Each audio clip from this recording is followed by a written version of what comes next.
and welcome to today's webinar. So today's webinar is all about coding the indicators without the help of any third-party library. And after that, we'll be seeing an Excel sheet where there would be a historical data of the stock. And using that historical data, we'll try to spot the candlestick patterns. So let us start with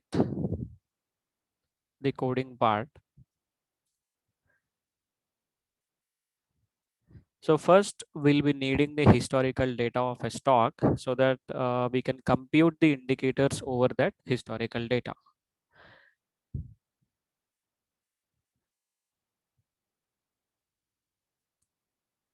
So I have this main function which will download the historical data from my server.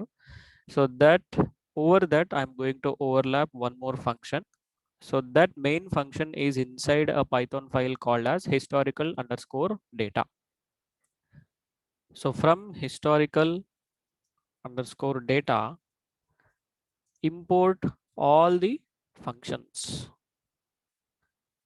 and I'll need the help of pandas to compute the indicators. So these two are the main things that I'm going to import in Python now. Now start the main module. So under this main, first inform the from date from which you want to download the historical data from the server, and this from date you should give it as a string object. So take the help of date time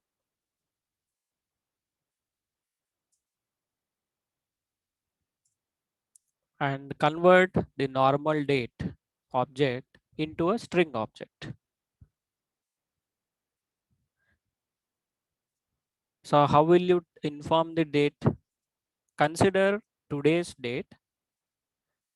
So this now function. So first of all, date time is a module. Within that module, there is a function called as now. So what does this now return you?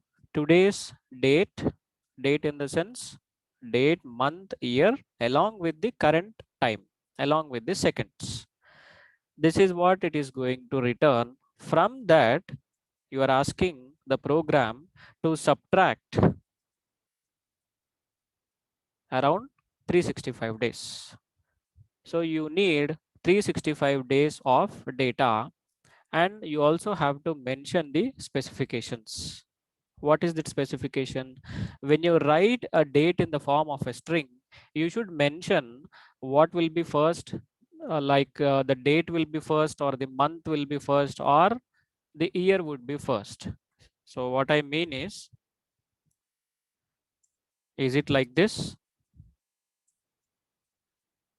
Date, month, and year, or is it like this? Month, date, and then year, or is it like year, month, and then date?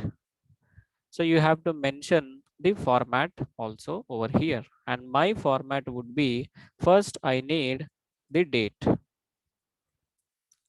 then I need the month, and finally the year.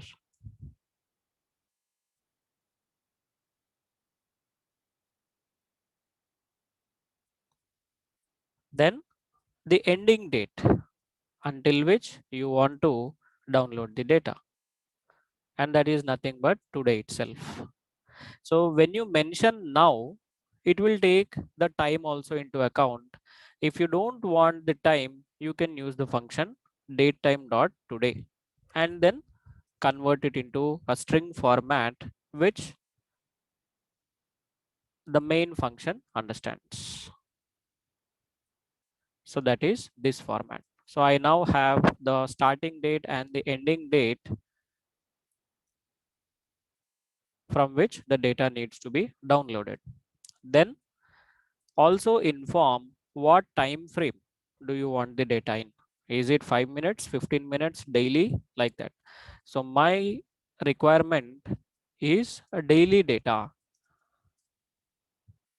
And then what is the country of the stock or in which the exchange operates? It is India. And then give the stock name, which is ACC. Now call that main function which is there inside this historical underscore data dot py, which can download the historical data, and that function is download underscore history. What does this accept? First, it accepts the stock name, then it accepts the country, and then it requires the time frame, then from date, and finally the to date. Now, does this function return anything? Yes, it returns a data frame which contains the historical data of whichever time or date you have requested, the duration. So that data frame I want to store inside a variable called as data underscore df. Now the beauty of Python is there is a flexibility over here. You need not mention what kind of data type this function is returning or what kind of data type this variable is while storing the data.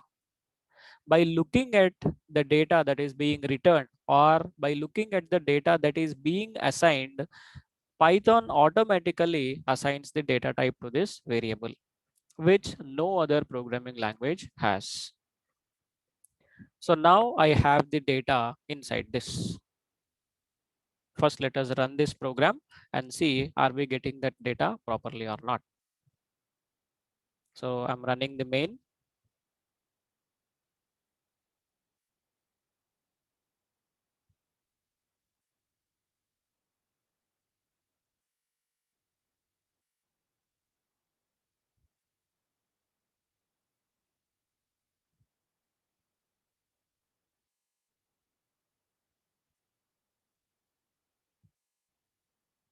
We have the data, but we have not printed it. So let us also print the data frame.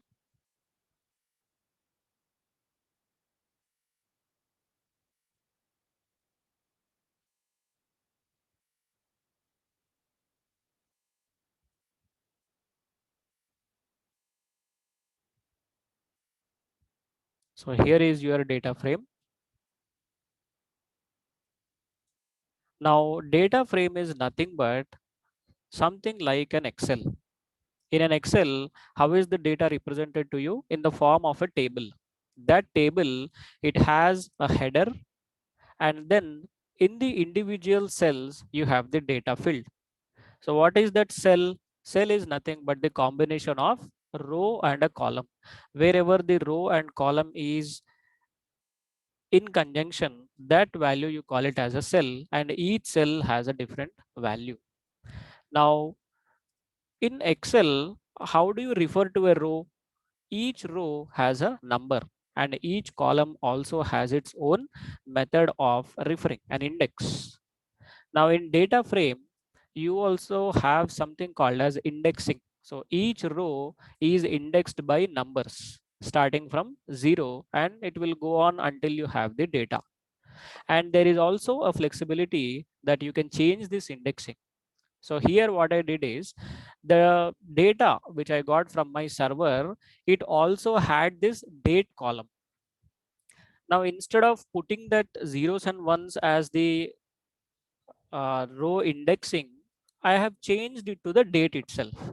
So in future, if I want to get the data of this date, I just have to give it and the whole data, the whole row will be returned to me.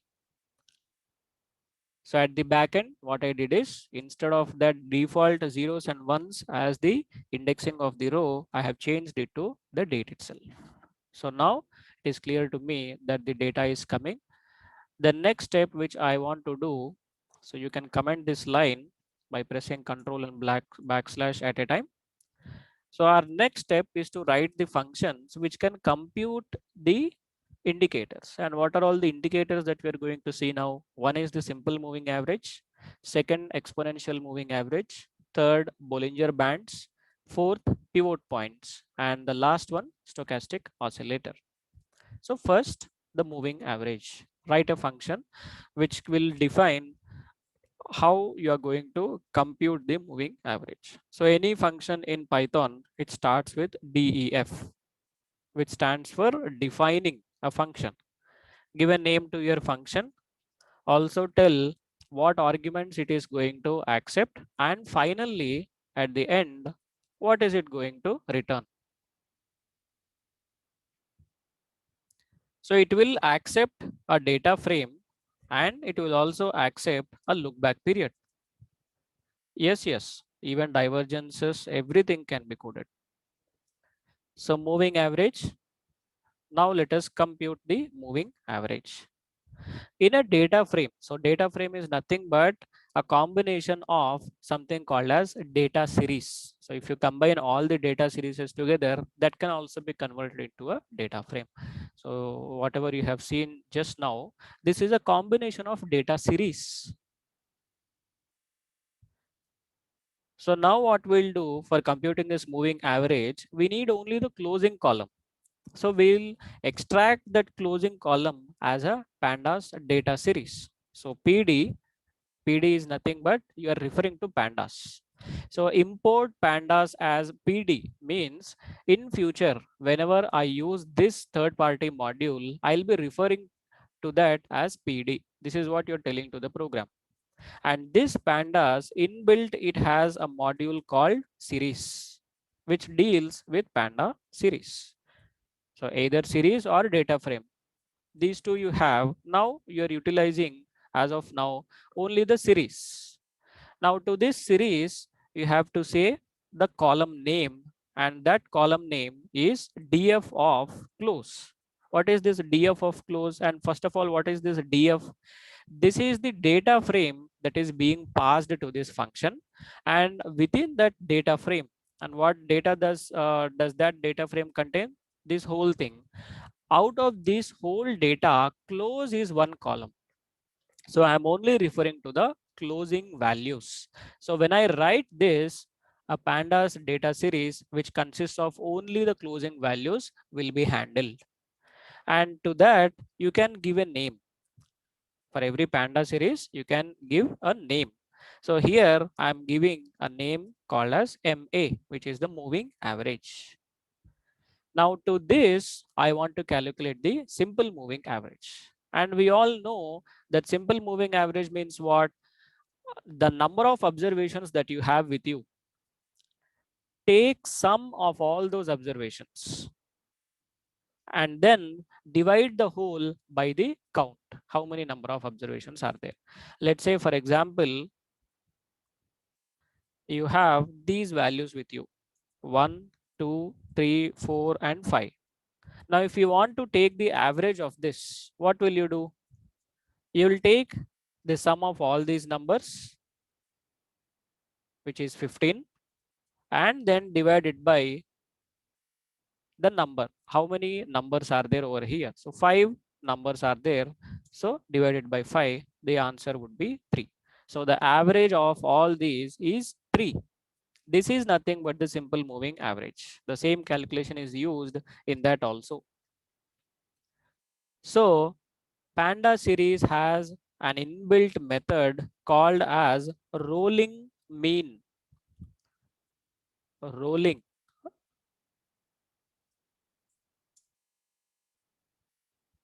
And then compute the mean. So what does this rolling mean tell the program to do? It means the steps which you have performed right now, it is only for static number of objects. But here you don't know how many numbers are there with you. So let's say I want to compute the simple moving average 20 or simple moving average 5. So first, these 5 closing prices will be taken into account. One average will be computed. The next day, you will have to consider the next 5 closing prices. Again, the next day, the next 5 closing prices. So you will have to leave out the closing prices which are not necessary and repeat these steps until you go the end of the data that you have. So at any point of time, you have to consider only 5 observations, and you have to repeat that step until you reach the end of the data. So this whole operation is called as rolling. You are asking the program to repeat this step. And what step you want to repeat? You want to repeat calculating the mean of the data. And at any point of time, how many number of observations you want to consider? That is n. You are passing it while defining the function itself. So whenever you call this MA function, you will also say how many number of observations needs to be taken at a time. So this single line is now going to calculate the moving average. You can now what happens is a new column called as MA within this data frame, a new column called MA, and then the computed moving averages will be there under that column. But you have to join this column to the existing data frame, then only you will be able to see in this print output. And how to join this MA with the existing data frame called DF? Simply use the built-in operation called join. So df dot join MA. That's it. To the existing data frame, this new column will now be added. And in this new column, what are the values that you have? The moving average computed values. You can print the df for your reference. Now, after doing operations to the data frame, you should always assign to the existing data frame. Otherwise, these operations will not be copied. And then return the df to whichever function has called it. Now, let us print these things once again and then call the moving average. So moving average, pass the data frame and pass the 20 as value. Means we want to compute the simple moving average 20. Now this, when you are calling, you have to pass the exact data frame name.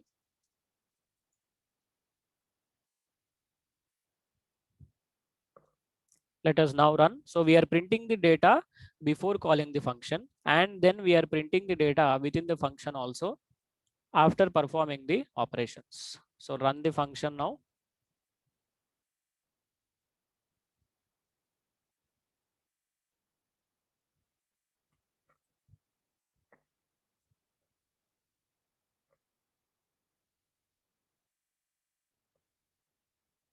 So this is the data frame where a new column called MA is added.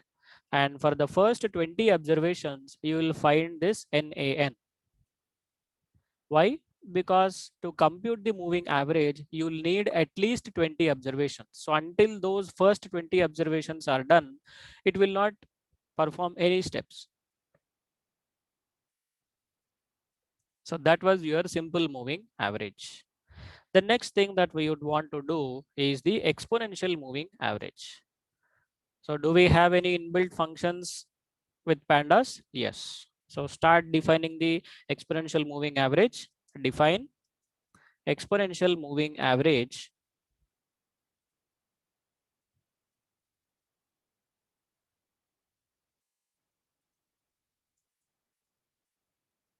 Accept the data frame and then give the look back period.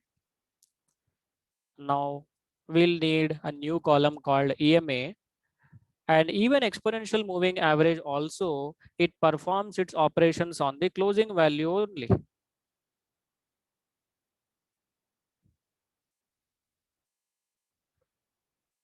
So the same thing which we have done in the simple moving average, the same steps needs to be repeated over here. But this time we are not going to perform the normal mean operation. It has something else. So PD dot series and consider only the closing column. And this time give it a name exponential moving average. Now here there is an inbuilt function called as EWM.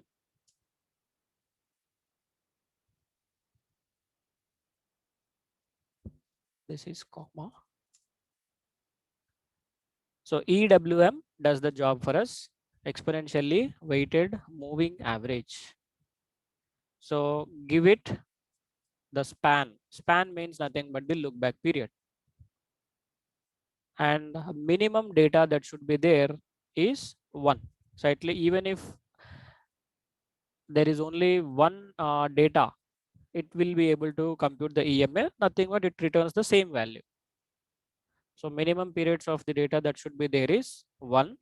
And now calculate the mean value.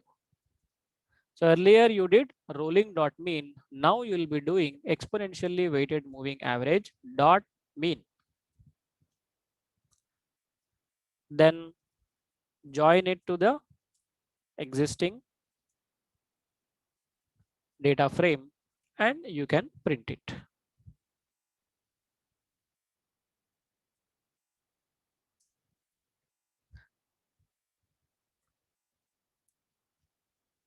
Then call it over here exponential moving average and data underscore df and then 20 as the period.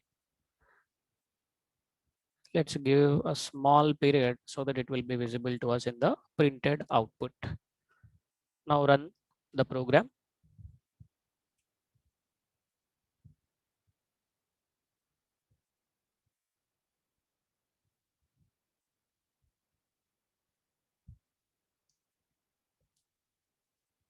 Now this time there is only EMA.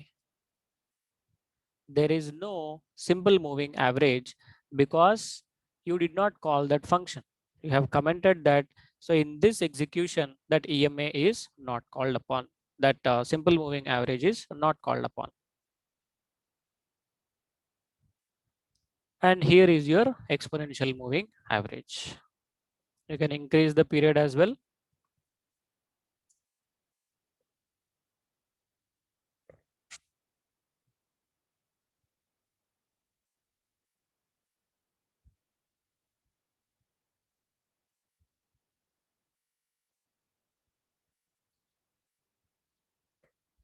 So for this function, we have asked that even if you have a minimum data of 1, that is also enough.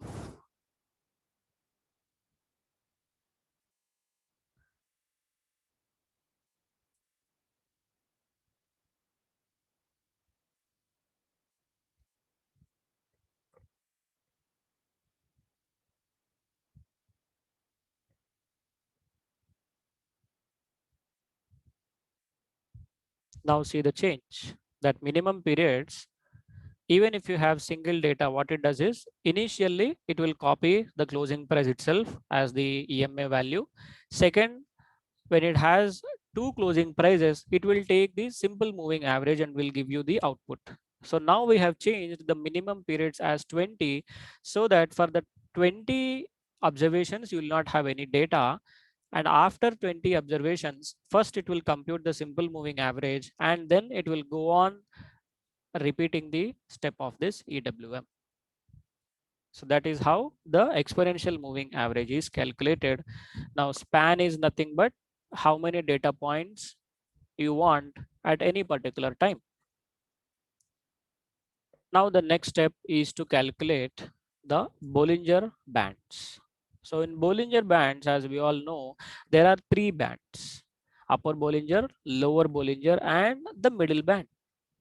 The middle band is nothing but the simple moving average 20. The upper band is 2 standard deviation plus the middle band, and the lower is 2 standard deviation. It should be subtracted from the middle band. So those things now will be handling. So even this also depends upon the closing column, but added to that, earlier we had only one extra column called as either MA or EMA. Now we'll be having a column called as standard deviation. We'll be having a column called as moving average. Then we'll be having a column upper Bollinger Band and finally the lower Bollinger Band. So define a new function called as B bands or Bollinger Bands. It's up to you, whatever name you want to give. Then accept one input, which is the data frame, and n. So actually for Bollinger Bands, By default, 20 SMA is taken, but if you want to experiment with it, you can accept whatever input you want, the look back period, and you can deal with that. Now, first thing is to compute the middle Bollinger Band, which is nothing but the moving average. So I'll copy it from here itself, which is similar to that. Middle Bollinger Band is done. Now join it to the existing data frame. Done. The next column, it should deal with the standard deviation. Variable names is again your choice.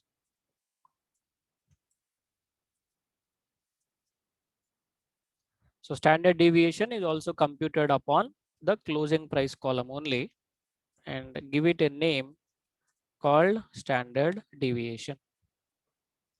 And here again you have an inbuilt function called as STD.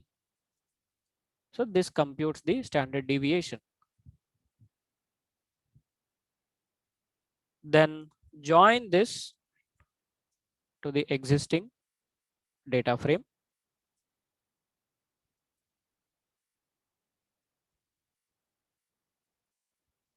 Now the standard deviation needs to be multiplied by 2, because the middle Bollinger Band plus 2 standard deviation is the upper and middle minus 2 standard deviation is the lower.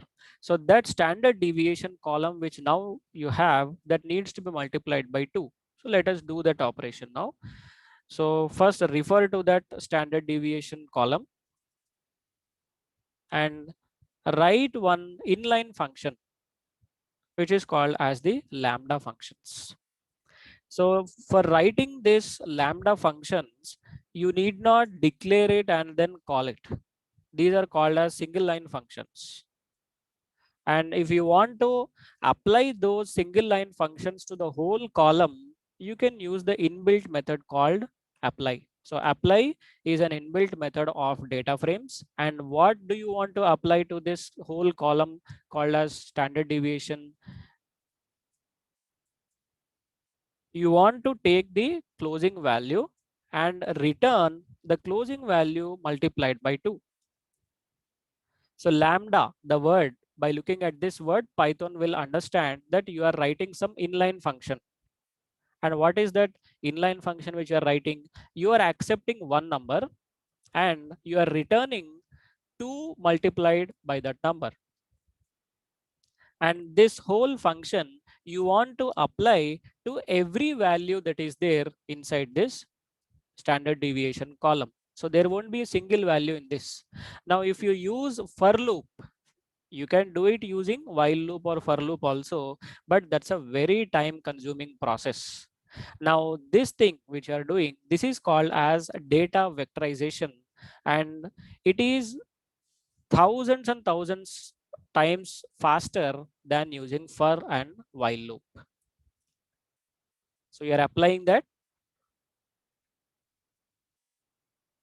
Now what you will do, you will take one variable to compute the lower Bollinger Band, which is the moving average minus the standard deviation. So now this standard deviation has 2 multiplied by the original standard deviation. So what does this mean? Middle Bollinger Band minus 2 standard deviation, which will be your lower Bollinger Band. Now convert this into a data series so that it can be combined with the existing data frame. So take it as an input and give it a name called lower Bollinger Band. Then join it to the existing data frame. Similarly, take one more variable B2. This time it will have the moving average plus the standard deviation. So middle Bollinger Band plus 2 standard deviation, and then convert that into a data series.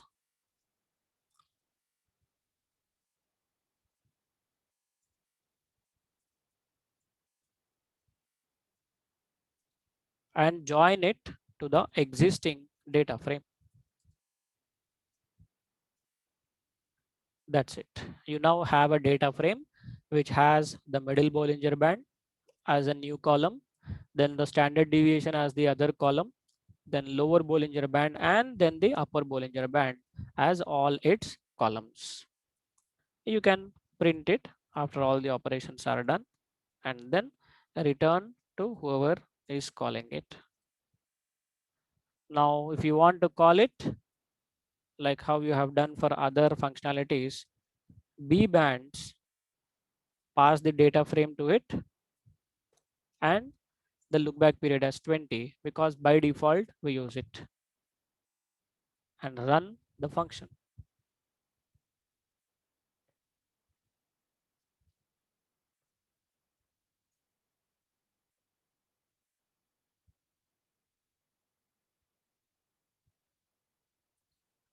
So this is the data frame before computing the Bollinger Bands. Scroll down. Now you have the standard deviation, the lower Bollinger Band, and the upper Bollinger Band. So whenever you see these three dots, it means in between this high column and the standard deviation column, there are still some more columns which it cannot display due to the space constraints. Similarly, on the lower side also, if you see, there are dots over here. So 8th May 2020, straight away it is giving you 26 April 2021. So in between these two dates also, there is so much amount of data, and due to the space constraint, it is not displaying you the whole data. So you now have the Bollinger Bands also with you. Now the next step is to compute the pivot points. So for that also, you have to write a function. So define pivot points, PP. Give the input as the data frame that you have. Now pivot points has some series of lines. First is the central pivot point. Then you have the resistance R1, resistance R2, and resistance R3. Then you have the support R1, support S2, and the support S3. These are the set of lines that you have in pivot points. Now the central pivot point is computed by taking the average of previous periods high, low, and close. So a new data series, and what would this data series be? It will be depending upon three columns: high, plus, low, plus, close. Now in these three columns, you want to take the average of it.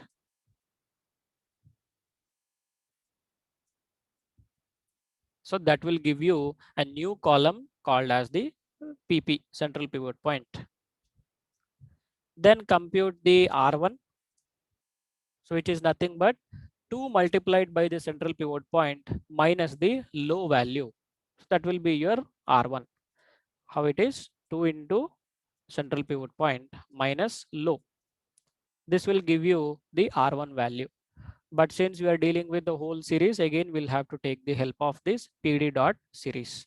So PD dot series 2 multiplied by the central pivot point. So whenever you write PP, it will refer to the whole column and it will multiply 2 to each of the value that is there in that whole column. So 2 multiplied by PP minus DF of low. So here is your R1. Then support, the same thing, but instead of low, you will be doing high. That will give you the support S1. Then R2, the formula for this is pivot point plus high minus low. This will give you the R2. Write it in the form of series. So PD dot series central pivot point minus,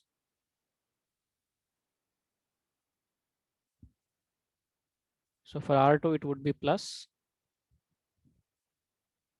df of high minus df of low.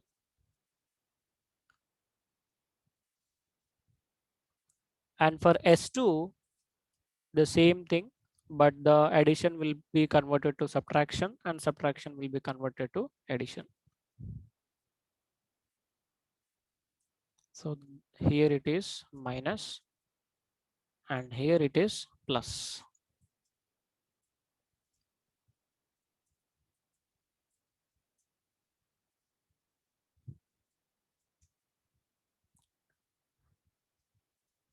Df of high plus 2 multiplied by the pivot point minus df of low. This will give you the R3.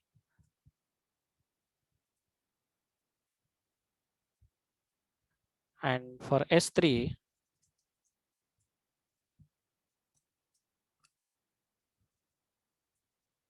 df of low minus 2 into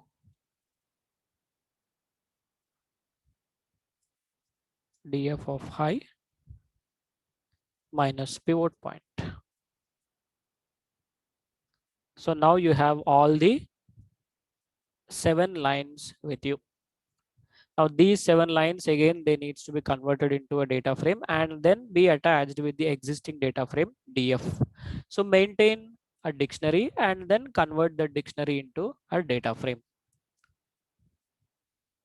So this is the dictionary name. So dictionary is one more data type which you have, and in that dictionary you can store your data in key value format.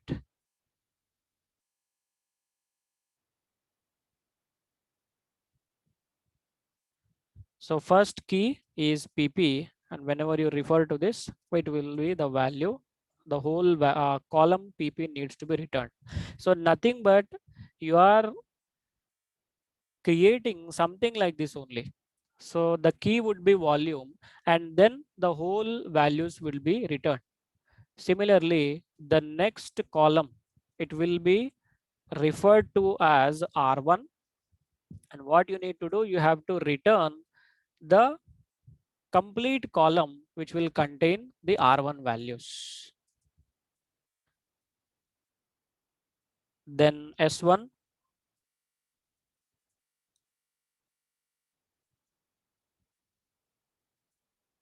R2,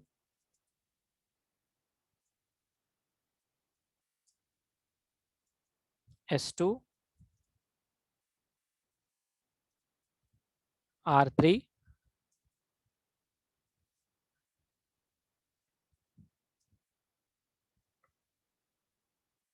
and S3. So this is the whole dictionary that you have. Now convert this dictionary into a data frame. So for that you can use the inbuilt function called data frame and supply the dictionary to it. Now join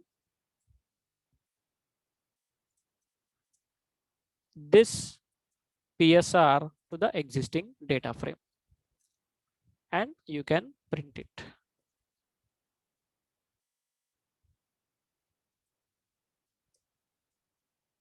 That's it.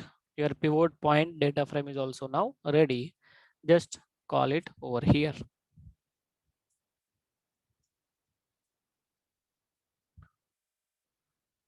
Run the function. Sorry, this is data underscore df.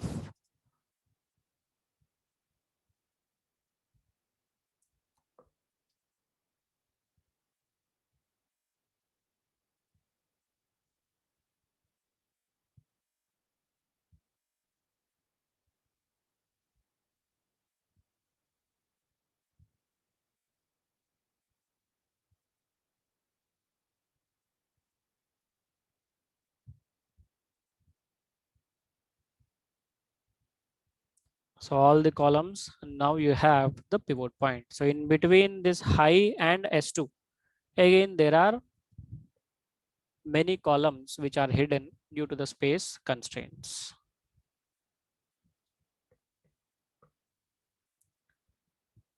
And lastly, we are going to do the stochastic oscillator.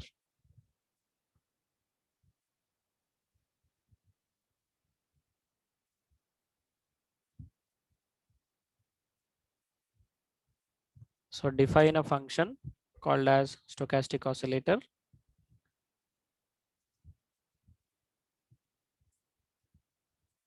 And it will accept the data frame, and there will be two lines actually, percentile D and percentile K. So K is the fast moving stochastic, D is the slow moving stochastic. So fast one has a period of 14, slow one has a period of 3.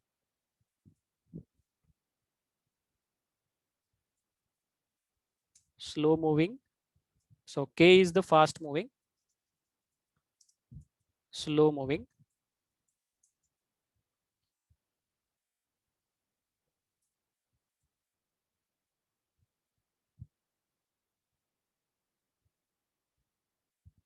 so first compute the fast moving stochastic.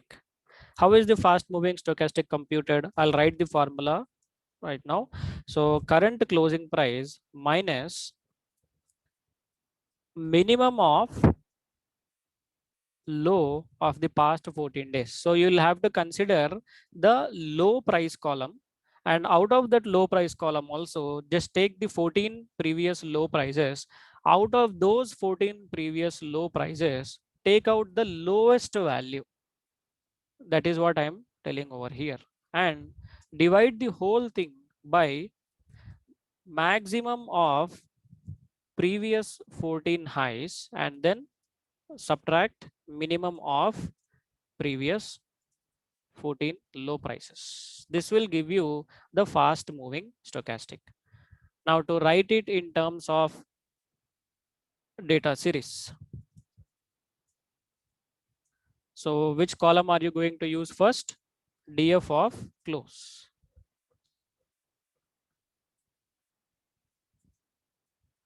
DF of close minus DF of low. Now in this DF of low, as I told, you have to take the lowest value of the past 14 days. So you have to do rolling. Whenever you want to repeat any steps, you have to use this rolling dot minimum. So nk will have the value as 14 whenever you call this function. So rolling nk dot minimum, this divided by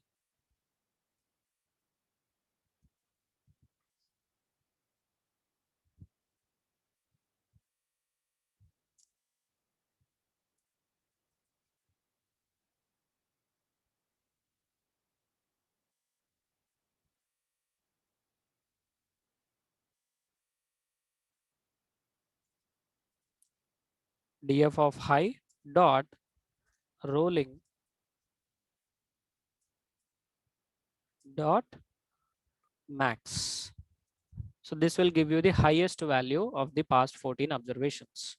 And that too, you are referring only to the high column, not every other column. And then repeat the same step of low.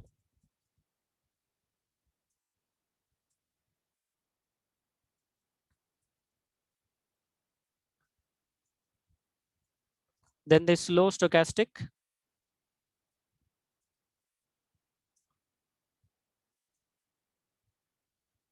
it is nothing but take the 3 simple moving average, SMA 3 of this SOK. So the first 3 observations won't have any value. After that, you will start getting this slow stochastic. So refer to that column SOK dot rolling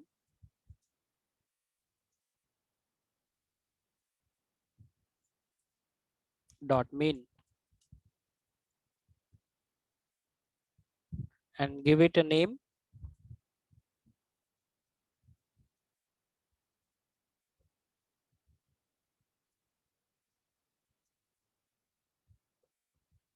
Even here,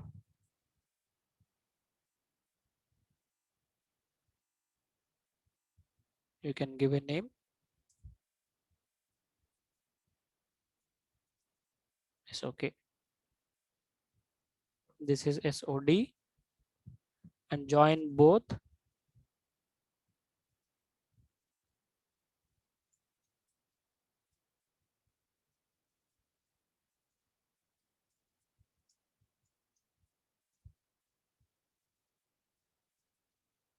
to the existing data frame and print it.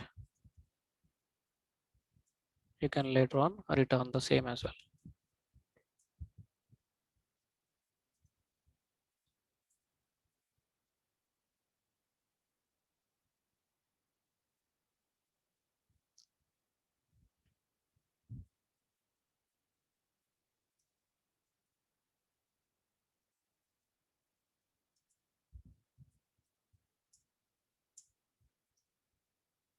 Fourteen comma 3. Now print the function.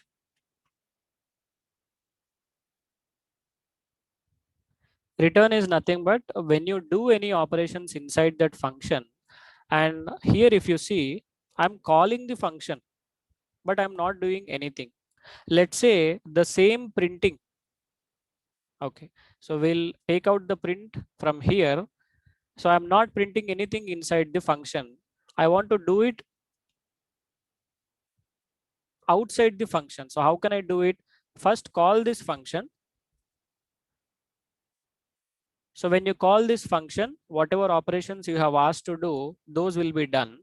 And the final data frame, which contains the fast stochastic and slow stochastic, that data frame is returned from here, and it will be assigned to this left variable. Now you can print this df. So it is same as printing the data frame inside the function. But now you want to access that result outside the function. So you have returned that result from within the function to outside the function. So when I print it, so when I run the program, the same happens even now.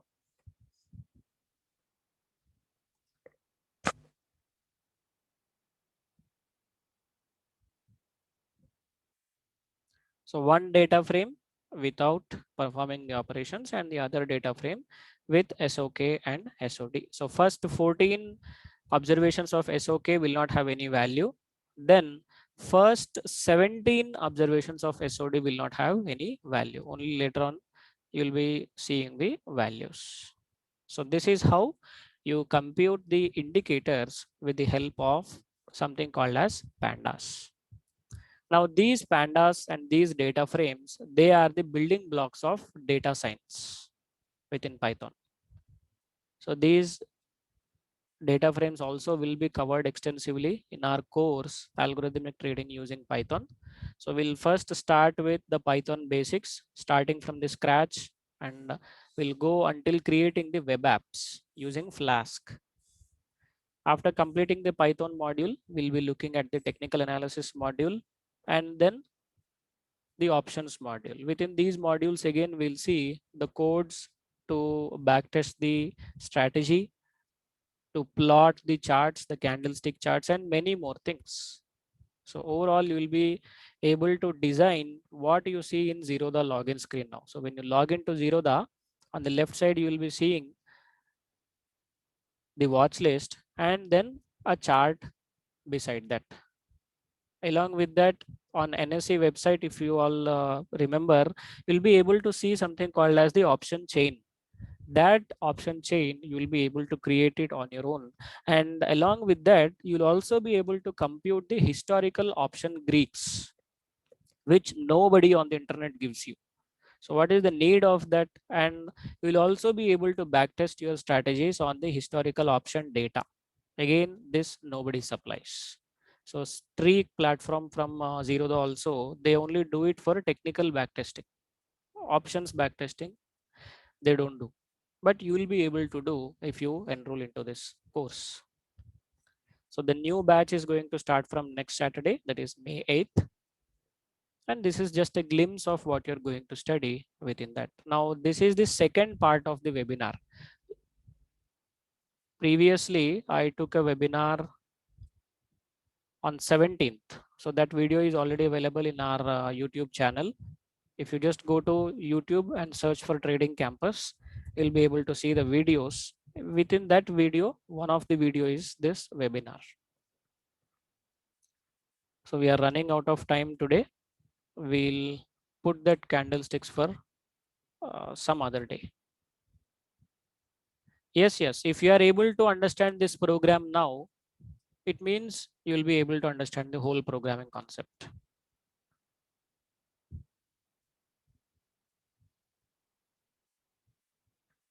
I'll tell you how to get the historical data, how to backtest it, everything will be covered in the course.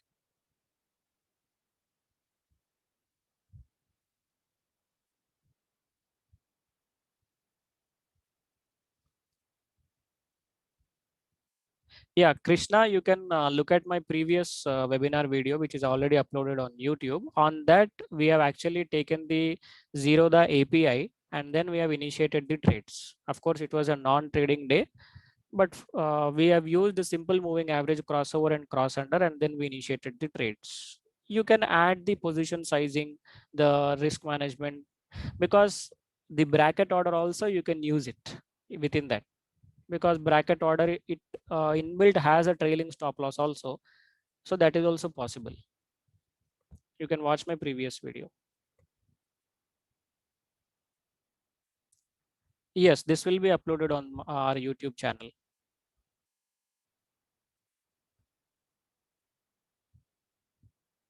Yes, Python can run on any platform. Yes, even if you are new to coding, I'll be dealing with that.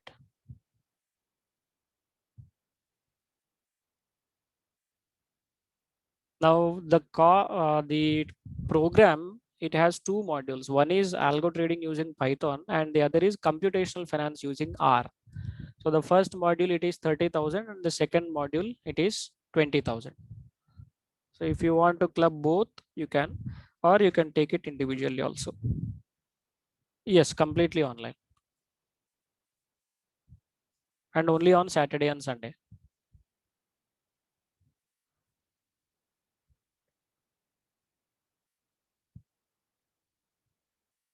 So we'll start from 10 on Saturday and Sunday. In the morning we'll start it from 10, and how many hours it may take, it will depend upon on that day how many doubts we get, how many students they have understood. So Python and R both are different programming languages. YouTube channel name is Trading Campus. Yes, course detail will be sent to you along with the YouTube video link also.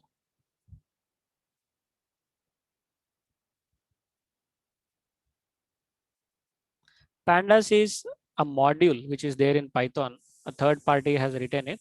And with that, you can organize your data and do some meaningful things on that. Yeah, the cost is 30,000 for algo trading and 20,000 for R.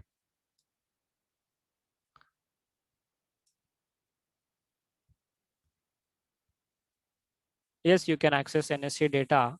See, retail traders, the problem is the emotions that we have, the greed and fear. So those you can take out with the help of this program. So you'll set your stop loss and profit target and you will not touch it again. Then for punching the order also, that by the time you put the quantity, the price, everything, the price would have already rallied up. So those things you can easily take out with this algo module. So connection to the server, NSE server or your broker server, it will be faster.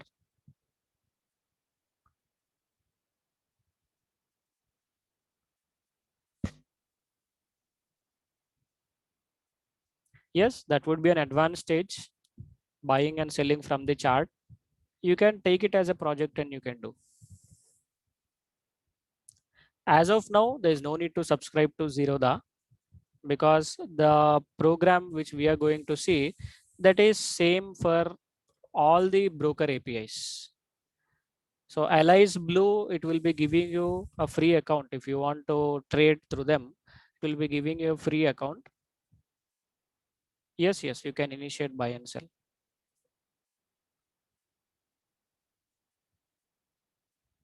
Yeah, you can.